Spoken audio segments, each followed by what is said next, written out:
नमस्ते दोस्तों। 9 अप्रैल 2025 से करंट अफेयर शुरू करते हैं। आज के टॉपिक काफ़ी पावरफुल है। हर टॉपिक के साथ MCQ, detailed explanation, exam relevant GK मिलेगा।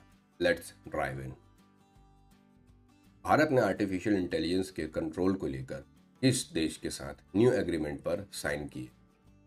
करेक्ट आंसर है सी, फ्रांस। 9 अप्रैल 2025 को भारत और फ्रांस ने एक बायलैटरल एग्रीमेंट साइन किया है जिसका फोकस आर्टिफिशियल इंटेलिजेंस के एथिकल रेगुलेशन और रिस्पॉन्सिबल डिप्लॉयमेंट पर होगा। ये एग्रीमेंट एआई के मिसयूज, बायस और सर्वेलेंस के खिलाफ फ्रेमवर्क बनाने में मदद करेगा। दोनों देश एआई के डेवलपमेंट में कॉपरेशन बढ़ाएंगे, स्पेशली हेल्थ केयर और एजुकेशन सेक्टर में एआई इनोवेशंस को सपोर्ट करने के लिए इनिशिएटिव लेंगे। एआई से रिलेटेड क्वेश्चंस एग्जाम में काफ़ी आते हैं। एआई के एथिकल एस्पेक्ट्स, बाइस और प्राइवेसी और इंटरनेशनल एआई कोलैबोरेशंस पे फोकस बढ़ गया है। इंडिया का नीति आयोग भी responsible AI for all initiative चला रहा है। ये एग्रीमेंट रीइंफोर्स करता है इंडिया के एआई रोड मैप को। WHO ने किस नाम से एक नया ग्लोबल हेल्थ फंड लॉन्च किया है जो इमरजेंसी आउटब्रेक के लिए यूज होगा? करेक्ट आंसर है C, global health emergency fund. WHO ने 9 अप्रैल को global health emergency fund launch किया। इस फंड का ऑब्जेक्टिव है डिसीज आउटब्रेक, पेंडेमिक सिचुएशंस जैसे कोविड-19 जैसे केसेस में तुरंत रिस्पांस देना। फंड का इनिशियल कैपिटल $3 बिलियन रखा गया है। ये इनिशिएटिव WHO के 2020 से 2030 हेल्थ सिक्योरिटी रोड मैप का हिस्सा है। WHO के बारे में एग्जाम में पूछा जाता है। इसका हेडक्वार्टर जेनेवा में है और इसका फॉर्मेशन 1948 में हुआ था। ऐसे हेल्थ फंड ग्लोबल कोलैबोरेशन दिखाते हैं। इंडिया भी कोवैक्स इनिशिएटिव का पार्ट था, इसलिए ये न्यूज़ एग्जाम रेलेवेंट है। इस इंडियन एथलीट ने दोहा डायमंड लीग 2025 में गोल्ड मेडल जीता जेवलिन थ्रो कैटेगरी में? करेक्ट आंसर है बी, नीरज चोपड़ा ने। 9 अप्रैल 2025 को दोहा में हुई इंटरनेशनल लीग सीरीज में नीरज चोपड़ा ने 89.12 मीटर की थ्रो के साथ गोल्ड मेडल जीता। ये उनका सीजन डेब्यू था और एक स्ट्रॉन्ग स्टार्ट भी। इस विक्ट्री के बाद उनका ओलंपिक 2028 क्वालिफिकेशन भी ऑलमोस्ट पक्का है। Neeraj Chopra Tokyo Olympic 2020 gold medallist रह चुके हैं। वो इंडियन आर्मी के सूबेदार भी है। डायमंड लीग एक प्रेस्टिजियस इंटरनेशनल एथलेटिक्स इवेंट होता है और ये विक्ट्री इंडिया के ट्रैक एंड फील्ड प्रोग्रेस को हाईलाइट करती है। स्पोर्ट्स से रिलेटेड स्टैटिक जीके भी एग्जाम में इंपॉर्टेंट होते हैं। आरबीआई ने 9 अप्रैल 2025 को इस नए डिजिटल प्रोडक्ट का पायलट प्रोग्राम लॉन्च किया? करेक्ट आंसर है B, digital rupee lite. RBI ने एक नए डिजिटल रुपी लाइट का पायलट प्रोजेक्ट लॉन्च किया है जो कि रूरल और लो इंफ्रास्ट्रक्चर एरिया के लिए बनाया गया है। इसका यूज लो ब्रांडविड्थ डिवाइस पर भी हो सकता है और ट्रांजैक्शंस ऑनलाइन भी किए जा सकते हैं। ये step CBDT, central bank digital currency को मासेस तक ले जाने की एक स्ट्रेटजी का पार्ट है। डिजिटल रुपी आरबीआई के द्वारा इशू किया गया ऑफिशियल डिजिटल करेंसी है। इसका पायलट प्रोजेक्ट्स 2022 से ही चल रहे हैं। यूपीएससी और बैंकिंग एग्जाम में CBDT पे क्वेश्चंस पूछे गए हैं। डिजिटल फाइनेंस इंडिया के फाइनेंशियल इंक्लूजन गोल्स के लिए क्रिटिकल है। सुप्रीम कोर्ट ने किस नए मैनुअल को अप्रूव किया जिसका उद्देश्य जेल रिफॉर्म लाना है? करेक्ट आंसर है B, model jail manual 2025। Supreme court ने 9 अप्रैल 2025 को मॉडल जेल मैनुअल 2025 को इम्प्लीमेंट करने के ऑर्डर दिए हैं। इस मैनुअल का गोल है अंडर ट्रायल्स के राइट प्रोटेक्ट करना, स्पीडी ट्रायल्स को प्रमोट करना और मॉडर्न रिहेबिलिटेशंस प्रोग्राम लाना।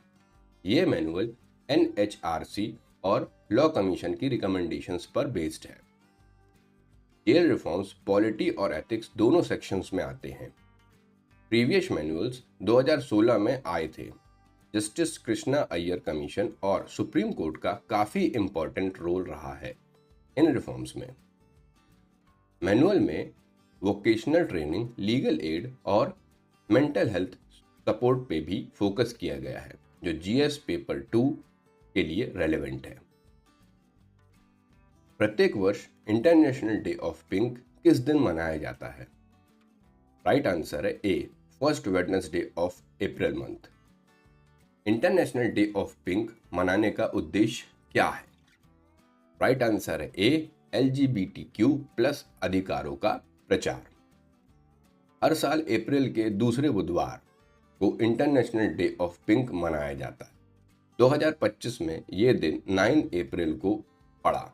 इसका उद्देश्य दुनिया भर में LGBTQ समुदाय के प्रति हो रहे भेदभाव, साइबर बुलिंग और होमोफोबिया के खिलाफ जागरूकता फैलाना है।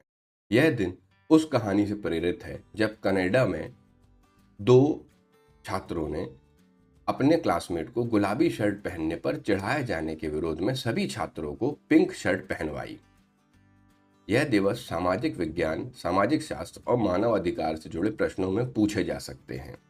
यूपीएससी, एसएससी और अन्य एग्जाम में यह डेज एंड थीम सेक्शंस के अंतर्गत कवर होते हैं।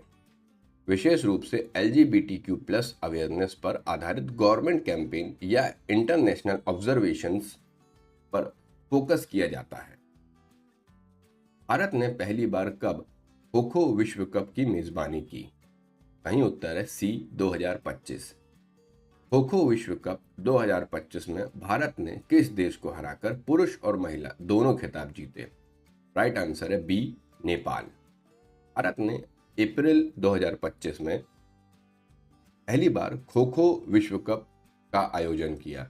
इस टूर्नामेंट में विभिन्न देशों की टीम ने भाग लिया। भारत की पुरुष और महिला दोनों टीमों ने शानदार प्रदर्शन करते हुए नेपाल को हराकर यह खिताब जीता। यह आयोजन भारतीय पारंपरिक खेलों को वैश्विक मंच पर लाने की दिशा में एक बड़ा कदम माना जाता है। इसने खो खो को एक अंतर्राष्ट्रीय पहचान दी है। खो खो जैसे पारंपरिक खेलों का अंतर्राष्ट्रीय मंच पर आयोजन और उसमें भारत की जीत खेल एवं युवा मामलों के मंत्रालय, खेलो इंडिया और फिट इंडिया मूवमेंट से जुड़े प्रश्नों में आ सकते हैं।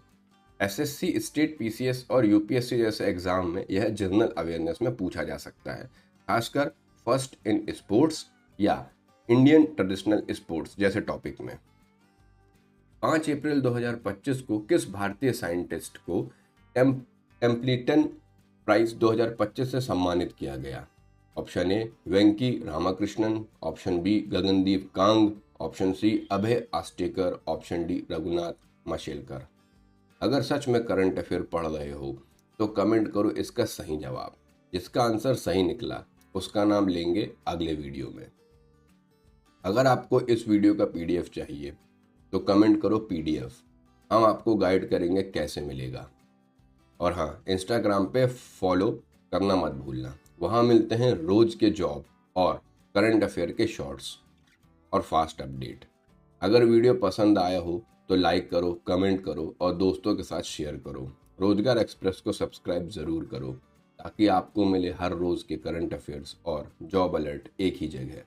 मिलते हैं कल नए टॉपिक के साथ, तब तक के लिए जय हिंद, जय भारत।